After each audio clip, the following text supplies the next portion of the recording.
तुम मेरी आंखों की सेब हो। जी हाँ, हमारी आज की कहानी का नाम है you are the apple of my eyes. तो कहानी की शुरुआत में हम जिनवू को देखते हैं, जो हर रोज की तरह आज भी सुबह सवेरे अपने स्कूल के लिए जा रहा था। जिनवू एक एथलीट बनकर अपने देश के लिए मेडल जीतकर अपने देश का नाम रोशन करना चाहता था। अब हम डोंगह्योन को देखते हैं, जिसे खाने के अलावा कुछ नहीं सोचता था। स्कूल जाते हुए वो खा रहा था तो जिनवू ने आकर उसे पीछे से टपली मार दी, जिससे उसका केक नीचे गिर गया। लेकिन तभी उनकी ग्रुप का तीसरा लड़का ब्योंग आकर डोंगसूस का केक छीन लेता है और खाते हुए भाग जाता है। फिर हम देखते हैं लास्ट ईयर सोल से आए ट्रांसफर स्टूडेंट सुंग को। सुंग यानी स्कूल का मुंडा कुकड़े कमालदा, जिसके पीछे बहुत सारी लड़कियां दीवानी थी। आज सुंग व्हाइट न्यू 80,000 के शूज पहन कर आया था, लेकिन उसे देखकर उसके सभी दोस्त जलने लगते हैं और जलन इतनी बढ़ जाती है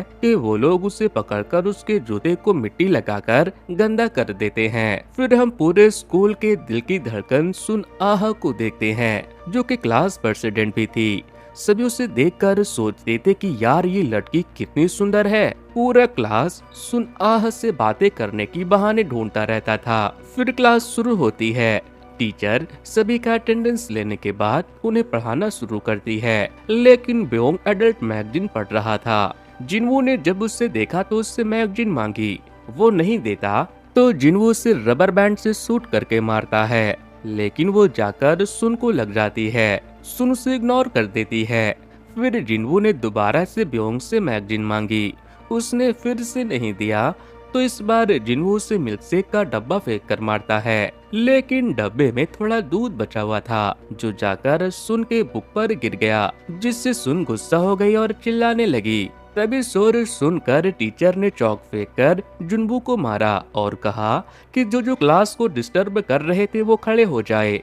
सुन, जिनवू और ब्योंग तीनों खड़े होते हैं, लेकिन ब्योंग हाथ बांधकर खड़ा था। टीचर को लगता है कि वो कुछ छुपा रहा है, इसीलिए उन्होंने उससे जबरदस्ती हाथ हटाने को कहा, लेकिन ब्योंग ने जब हाथ हटाया तो उसकी तीसरी टांग खड़ी थी। ये देखकर सभी हंसने लगे। फिर टीचर ने उससे कहा कि खड़े रहो, तो वो कहता है पहले से खड़ा है। तौबा तौबा, इतने हरामी बच्चे तो मेरे स्कूल में भी नहीं थे। दोस्तों, अगर आपके स्कूल के बच्चे हरामी थे तो मुझे कमेंट करके उनके कांड जरूर बताना। इसके बाद टीचर उन तीनों को क्लास से बाहर निकाल देते हैं। तभी एक दूसरे टीचर वहां आकर जिनवू से कहते हैं, तुम कब सुधरोगे गधे। फिर उन्होंने सुन से कहा कि बेटा, मैंने तुमसे ये उम्मीद नहीं की थी, पढ़ाई पर ध्यान दो, मुझे तुमसे बहुत उम्मीदें हैं। फिर उन्होंने ब्योंग को टपली मारते हुए कहा कि अब तुम दोनों सुना के आगे बैठोगे और सुन, तुम इन नालायकों की पढ़ाई में मदद करना।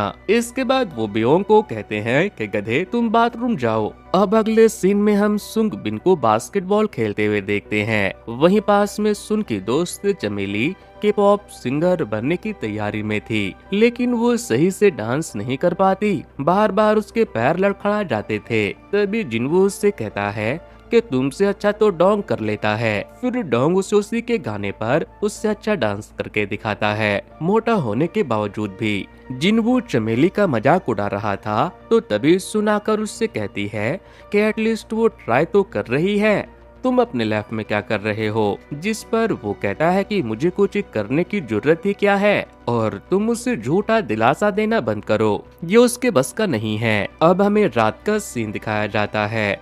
जिनवू जब खाने के लिए टेबल पर बैठा हुआ था तो उसके डैड ने उसे बताया कि मुझे तुम्हारे स्कूल से फोन आया था, सुना है तुम्हें क्लास प्रेसिडेंट के आगे बैठने को कहा गया है, ये तो अचीवमेंट है, चलो इसी बात पर पार्टी करते हैं। अब हमें अगले दिन का सीन दिखाया जाता है, जहाँ स्कूल में जिनवू फिर से ब्योंग के साथ मारामारी कर रहा था। तभी एक टीचर आते हैं और सभी से कहते हैं कि 20 मिनट में मेमोराइज कर लो, मैं तुम सबका टेस्ट लेने वाला हूँ। लेकिन सुन बुक लाना भूल गई थी। जिनवू टेस्ट नहीं देना चाहता था, इसलिए उसने अपना बुक सुन को दे दिया। फिर उसने टीचर से कहा कि सर, मैं बुक लाना भूल गया, क्या मैं बाहर जाकर खड़ा हो जाऊं? मगर टीचर उसे चेयर के साथ उठक बैठक लगाने की पनिशमेंट दे देते हैं। फिर क्लास खत्म होने के बाद सुन जिनवू से मिलने के लिए आती है और उसे बुक देने के लिए थैंक यू कहती है। जिनवू कहता है अरे पगली कोई बात नहीं। फिर जब वो वहाँ से जा रहा था तो सुन ने उससे पूछा कि तुम बड़े होकर क्या बनना चाहते हो। वो कहता है पता नहीं।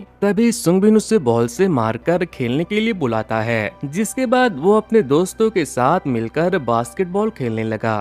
फिर मैच खत्म होने के बाद सुंगबिन ने जिनवू से कहा कि अरे सुन, तू सुन को परेशान करना बंद कर दे। गेम के बाद जब सभी स्टूडेंट वापस क्लास में आते हैं तो सुन जिनवू को अपना गेस्ट पेपर देती है और कहती है इसे पढ़ लेना, मुझे यकीन है अगले वीक टेस्ट में इनसे ही क्वेश्चंस जरूर आएंगे। जिनवू कहता है हाँ तो तुम इसे मुझे क्यों दे रही हो। तो बाबू तुम समझ रहे हो ना, जिसे पढ़ना होता है वो तो एक बुक लेकर भी पढ़ जाती है और तुम पढ़ाने के लिए फल फूल से लेकर महंगे महंगे गिफ्ट देते रहते हो, लेकिन वो फिर भी नहीं पढ़ती। मतलब कि गुरु तुम्हारा वाला रॉन्ग नंबर है। तो जिनवू को लगता है कि वो अपना फॉल्स गेस्ट पेपर देकर उसे फेल करवाना चाहती है, इसीलिए वो उसे लेने से मना कर रहा था।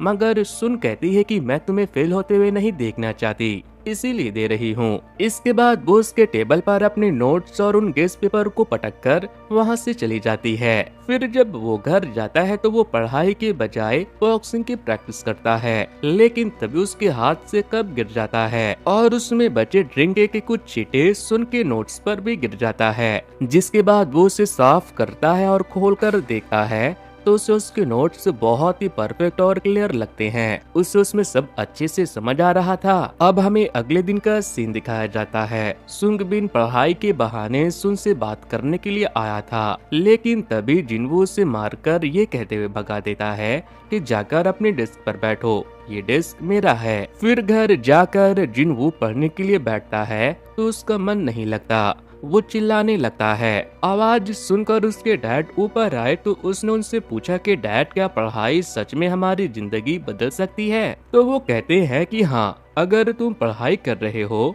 तो तुम्हें अपना 100% देना चाहिए, क्योंकि ये जिंदगी भर के लिए तुम्हारे साथ रहने वाला है। जिसके बाद जिनवू बहुत अच्छे से पढ़ाई करने लगा और धीरे धीरे सबके दिलों की धड़कन सुन भी जिनवू के बहुत नजदीक आ चुकी थी। लेकिन उन दोनों को नजदीक आते हुए देखकर बहुत सारे ऐसे स्टूडेंट थे जिन्हें जलन हो रही थी और सुंगबिन भी उनमें से एक था। थोड़े दिन के बाद टेस्ट का रिजल्ट आता है तो सभी को पता चलता है कि जिनवू ने पूरे क्लास में टॉप किया। सुन इस बात से बहुत खुश थी। फिर एक दिन क्लास में किसी के पैसे चोरी हो गए तो टीचर ने सभी को बेंच पर बैठाकर उनके बैग को चेक करना शुरू किया। टीचर को डोंग के बैग से बस खाने पीने की ढेर सारी चीजें मिलती है, तो उन्हें लगता है कि जरूर डोंग ने ही पैसे चुराए हैं और वो उन पैसों से खाने पीने की चीजें ले आया। वो उससे पूछ रहे थे कि तुमने पैसे क्यों चुराए।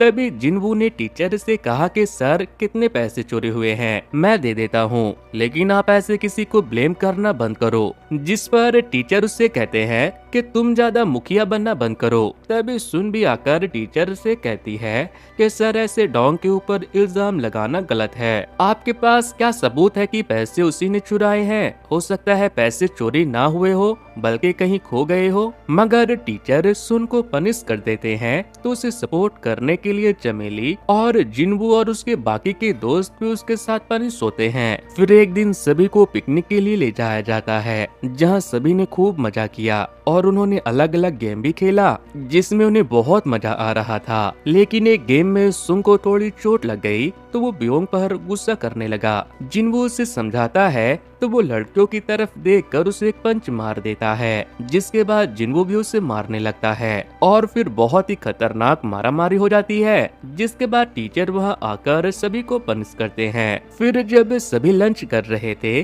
तभी सुन ने डोंग से पूछा कि क्या आज तुम क्लास के बाद फ्री हो, मुझे तुमसे कुछ पूछना है। डोंग खुशी खुशी हाँ कहता है, लेकिन तभी सुंगबिन कहता है कि क्या पूछना है, मुझसे पूछो ना, मैं बिल्कुल फ्री हूँ। लेकिन सुन उसे मना कर देती है। तभी चमेली ने कहा कि तुम लोगों को पता है मुझे डरावनी कहानियाँ बिल्कुल भी पसंद नहीं। लेकिन ये सुनते ही जिनवू से डरावनी कहानियाँ सुनाने लगा, जिसमें एक लड़की उनकी क्लास में जब पेन उठाने के लिए झुकती है तभी वहाँ की लाइट चली गई और फिर एक भूत बहुत तेजी से आगे बढ़ने लगी।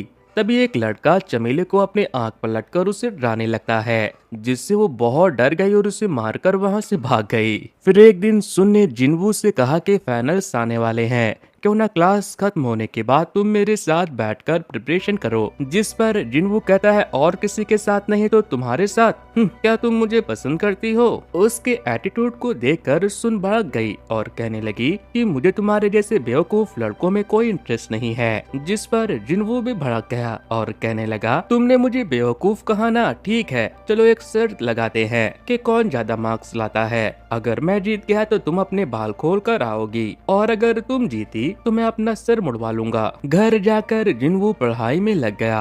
अब वो उठते बैठते चलते फिरते बस पढ़ाई ही करता था। नींद आती तो वो अपने डैड से प्याज काटने को कहता ताकि उसे आंसू आए और नींद न आए। फिर जल्द ही फाइनल एग्जाम का दिन आता है जहाँ जिनवू बहुत अच्छा लिखता है। फिर एक दिन सुन क्लास में बैठकर पढ़ रही थी तो लाइट चली गई। उसे ऐसा लगता है कि एक बच्चे का भूत उसे काटने के लिए आ रहा है। वो चिल्लाने लगी। तभी जिनवू वहाँ आ गया और उसने अपने बाल कटवा लिए थे, मतलब कि वो शर्त हार गया और सुन के मार्क्स उससे ज्यादा आए थे। फिर जब वो घर लौट रहे थे तभी सुन का बैग गिर जाता है। वो जब उसे उठाने लगी तो जिनवू ने देखा कि उसमें बहुत सारे लव लेटर थे, जिसे देखकर सुन उससे कहता है कि तुम इनमें से किसी को डेट क्यों नहीं कर लेती। वो कहती है मुझे अपने पढ़ाई पर ध्यान देना है ताकि मुझे किसी अच्छे कॉलेज में एडमिशन मिल सके। तभी बारिश गिरने लगी तो जल्दी जल्दी दोनों वहाँ से बस स्टॉप के नीचे भागे, लेकिन बादल गरजने से सुन के बोतल का पानी जिनवू के ऊपर गिर जाता है, जिसके बाद वो भी उससे पानी पड़ाने लगा।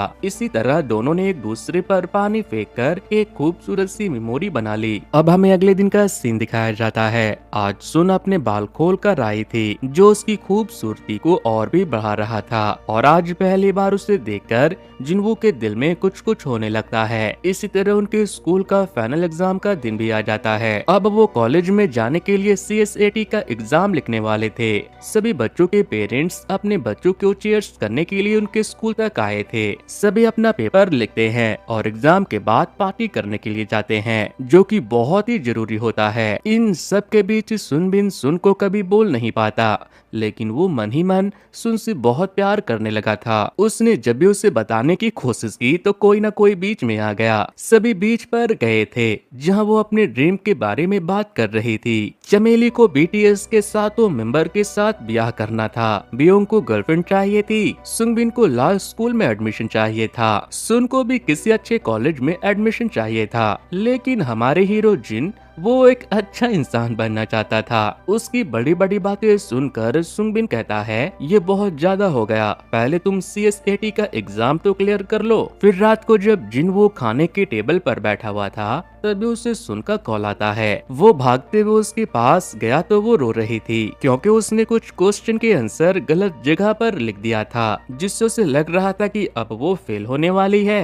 उसे रोते हुए देखकर जिनवू अपने पैरों पर बैठ गया और उससे कहने लगा कि तुम्हें पता है मैं तुम्हें पसंद करता हूँ। अगर तुम CSAT के एग्जाम में फेल भी हो गए तब भी मैं तुम्हें पसंद करूंगा। जिस पर वो और रोने लगी, कहने लगी तुम्हें भी लगता है ना कि मैं फेल हो जाऊंगी। अब हमें उनके स्कूल का लास्ट डे का सीन दिखाया जाता है। सुंग बिन का लॉ कॉलेज में एडमिशन हो गया था। बियोंग को जीजू के एक कॉलेज में सीट मिली थी। डोंग का कैथोलिक यूनिवर्सिटी में नाम आया था और जिनवू को सियोल में एडमिशन मिल गया था, जिससे सभी बहुत खुश थे और फेयरवेल मना रहे थे। इसी तरह वो दिन भी आ जाता है जब सभी अपने शहर को छोड़कर दूसरे शहर जाने वाले थे। जिनवू जाने से पहले अपनी निशानी के तौर पर सुन को एक ब्रेसलेट बांधता है। अब हमें कुछ दिनों के बाद का सीन दिखाया जाता है जहां जिनवू सोल यूनिवर्सिटी में पढ़ रहा था, जिसका क्रेडिट वो सुन को देता था क्योंकि उसी के सपोर्ट से आज वो इतना आगे बढ़ गया था। वहाँ उसने बहुत सारे नए दोस्त भी बना लिए थे। दूसरी तरफ सुन भी नए दोस्त बना चुकी थी और उनके साथ बिजी थी। अब दोनों को एक दूसरे से बात करने का टाइम भी नहीं मिलता था। फिर एक दिन सुन ने जिनवू को कॉल करके कहा कि मैं तुमसे मिलने के लिए सोल आ रही हूँ, हम दोनों मिलते हैं। दोनों मिलते हैं। सुन बताती है कि कुछ भी पहले जैसा नहीं रहा, मैं सफाई का ध्यान नहीं रख पाती, पढ़ाई में मन नहीं लगता, बहुत गलतियाँ करने लगी हूँ। जिसके बाद जिनवू सोचने लगता है कि ये मुझे ऐसा क्यों कह रही है, क्या ये मुझसे पीछा छोड़ाना चाहती है। अब हम जिनवो को अपने कॉलेज में एक बॉक्सिंग क्लब की शुरुआत करते हुए देखते हैं, जहां वो अपने दोस्त को ही मारकर उसका हाथ पैर तोड़ देता है। फिर उसे सुन का कॉल आता है तो वो पूछती है कि तुम कॉल क्यों नहीं उठा रहे थे। उसने बताया कि वो मेरे एक दोस्त को बॉक्सिंग में चोट लग गई, मैं उसे लेकर हॉस्पिटल आया था। अगले महीने मेरा मैच है, तुम देखने के लिए आओगी ना? जिस पर सुन कहती है कि तुम पढ़ाई पर ध्यान दो, ये सब क्यों कर रहे हो। फिर वो फोन काट देती है। अब हमें फाइटिंग वाले दिन का सीन दिखाया जाता है। मारामारी हो रही थी, लेकिन जिनवो खूब पिट रहा था। सुन भी वहां आ चुकी थी, लेकिन वो उसे मार खाते हुए नहीं देख सकती थी, इसीलिए वहां से चली जाती है। फिर मैच खत्म होने के बाद जिनवो सुन से मिलने के लिए आता है और कहता है कि बस मैं जीतने ही वाला था। सुन कहती है कि तुम्हें ये सब खतरनाक खेल खेलने की क्या जरूरत है। जिनवो कहता है अरे कोई बात नहीं, मैं बहुत स्ट्रांग हूँ। जिस पर सुन गुस्सा हो जाती है और ये कहते हुए चली जाती है कि तुम मैच्योर कब होगे। लेकिन वहाँ बैठे कुछ लोगों ने उनकी बातें सुन ली थी। वो उन्हें चिढ़ाने लगे, बाबू तुम बड़े कब होगे। जिसके बाद जिनवो से मारने के लिए जाता है तो सुन उसे रोकती है, लेकिन फिर वो लोग सुन के बारे में गंदी गंदी बातें बोलने लगते हैं। जिसके बाद जिनवो से लड़ने के लिए चला जाता है। मारामारी हो रही थी और सुन दोबारा से जिनको मार खाते हुए नहीं देख सकती थी, इसीलिए वो वहाँ से चली जाती है। तभी बस स्टॉप पर जिनवो भी आता है और कहता है डोंट वरी, मुझे चोट नहीं लगी, मार्शल आर्ट ने मुझे स्ट्रॉन्ग बना दिया है। सुन रोने लगी और कहने लगी कि मैं तुमसे भीख मांग रही थी कि प्लीज लड़ाई मत करो, लेकिन तुमने मेरी एक ना सुनी। जिनवो कहता है मैं क्या करता,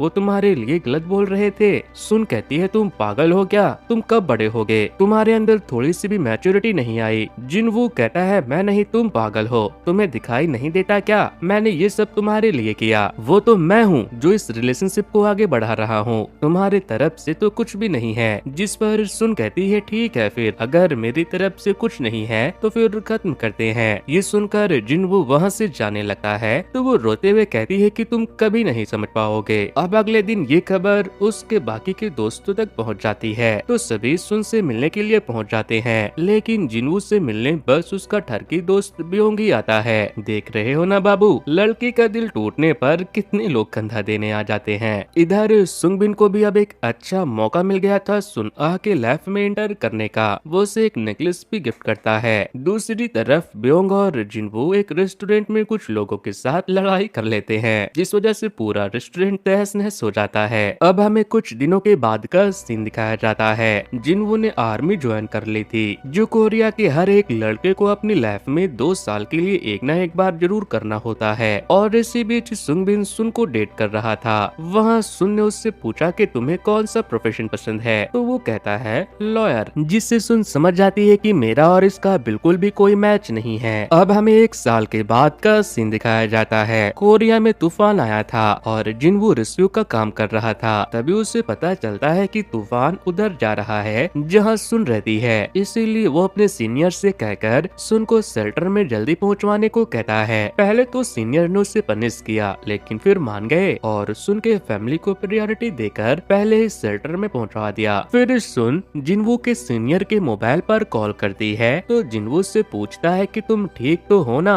वो कहती है शुक्रिया हमें यहाँ लाने के लिए। फिर वो कहती है तुम मुझे बताकर क्यों नहीं गए। जिस पर जिनवो पूछता है कि मेरा सौतन यानी कि सुंगबिन कैसा है, तुम दोनों का रिलेशनशिप कैसा चल रहा है। जिस पर वो कहती है कि हमारे बीच वैसा कुछ नहीं है, वो मुझे पसंद नहीं करता और तुम मानो या ना मानो, लेकिन मैंने तुम्हारे इतना प्यार किसी से नहीं किया, लेकिन तुम्हें मेरी कदर नहीं थी। बहुत मुश्किल होता है किसी से प्यार करना और उसके बिना रहना, लेकिन शायद सही कहते हैं सच्चा प्यार कभी मुकम्मल नहीं होता। फिर वो कहती है कि तुम्हारा शुक्रिया मुझसे प्यार करने के लिए। तभी कॉल कट जाता है क्योंकि सुन का फोन डाउन होकर स्विच ऑफ हो गया था। अब हमें कुछ सालों के बाद का सीन दिखाया जाता है जहाँ ब्योंग एक शेफ बन गया था और वो अपने एडल्ट कॉमिक के मॉडल के रेस्टोरेंट में ही काम कर रहा था। सुंगबिन अब एक लॉयर बन चुका था। चमेली एक के-पॉप कोरियोग्राफर बन गई थी और डोंग भी उसके साथ में था, वो भी डायरेक्टर बन चुका था। और हमारे हीरो ने एक वेब कॉमिक कंपनी शुरू की थी क्योंकि उसकी ड्राइंग शुरू से ही अच्छी थी। आज वो काम कर रहा था